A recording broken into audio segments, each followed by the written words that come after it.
Commentaire du livre de la Rahmaniya, les devoirs envers les frères. Suite. Deuxième obligation. Par ces mots, aime-les avec passion. L'auteur indique l'obligation de l'aspirant d'aimer tous ses frères. S'il en préfère quelques-uns par sympathie naturelle, il y a obligation pourtant pour chacun d'aimer tout musulman et toute musulmane, mais entre enfants de la même voie, membres de la confrérie, l'amour mutuel doit être plus grand qu'envers les autres. Selon cette parole d'Allah, les croyants seuls sont frères.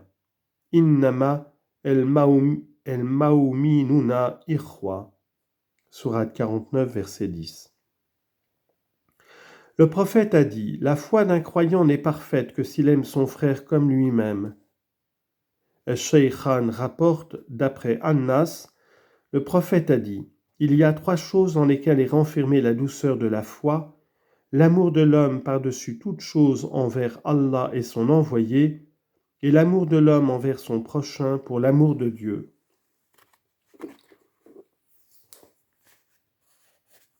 Cet amour est commandé à chacun envers tous, qu'il soit fidèle à la loi ou rebelle à cette loi. Quant à ceux derniers, le pécheur, Asi, il faut haïr non seulement ses actions, ses péchés, et l'éloigner de ce qui l'a porté au péché. Quant aux personnes, il ne faut pas les haïr, mais seulement haïr les causes de leurs péchés. Troisième obligation. Sois indulgent, sois bon pour eux. L'aspirant doit témoigner une grande bonté à ses frères à cause de cette parole du prophète, « Les miséricordieux, le miséricordieux leur fera miséricorde ». L'indulgence est une des qualités de Muhammad. Allah a dit au sujet de son prophète, « Il est indulgent et miséricordieux pour les croyants ». Les mots « tu obtiendras l'estime » indiquent le degré qu'obtiendra l'aspirant, c'est-à-dire si tu pratiques la miséricorde envers eux, tu obtiendras à cause de cela un rang élevé. Le mot « hadiyan » est un complément circonstanciel. Vers 711 à 714. Ne recherche pas leurs fautes, ne considère pas leur chute, sois l'ennemi de leurs ennemis, injuste à leur égard, sans raison. Commentaire. Quatrième obligation. L'aspirant ne doit rechercher les fautes de ses frères, ni ne doit s'arrêter à considérer leur chute, mais il lui est recommandé de ne pas s'en occuper, car le prophète a dit, « Celui qui cherche à voir la faute de son frère, Dieu cherche à voir sa faute, et celui dont Dieu considère la faute, Yadbar, il le déshonorera jusque sous la plante des pieds. » Aussi a-t-on dit, celui qui cherche à connaître les défauts des autres est en la présence de Satan, sous son empire, et celui qui ne cache pas les fautes qu'il a vues dans son frère, on ouvrira la porte qui permettra de voir ses défauts. La recherche des fautes d'autrui procède d'ordinaire de la complaisance qu'on a en soi-même et de la persuasion que l'on est vertueux.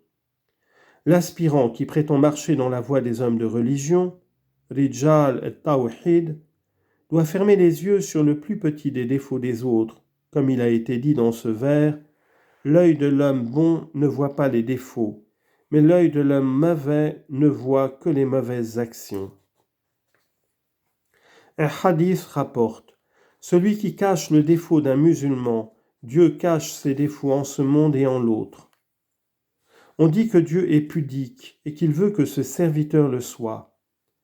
Donc celui qui voit une faute ou un défaut dans son frère doit les cacher et ne pas les faire connaître aux autres frères. On entend par faute, zalla, une faute légère qui peut être effacée, kafar, par l'ablution, par le repentir, taouba, ou la demande de pardon. Aussi est-il préférable de la cacher.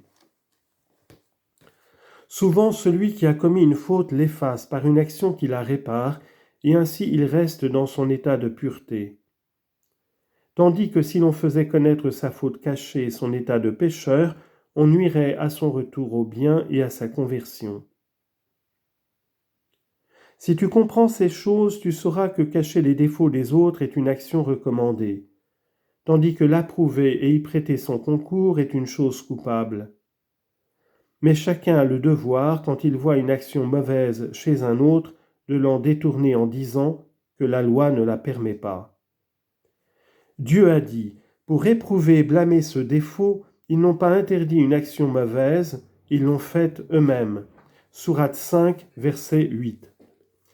Allah a dit aussi, n'aidez personne dans le mal et l'inimitié. Sourate 5, verset 3.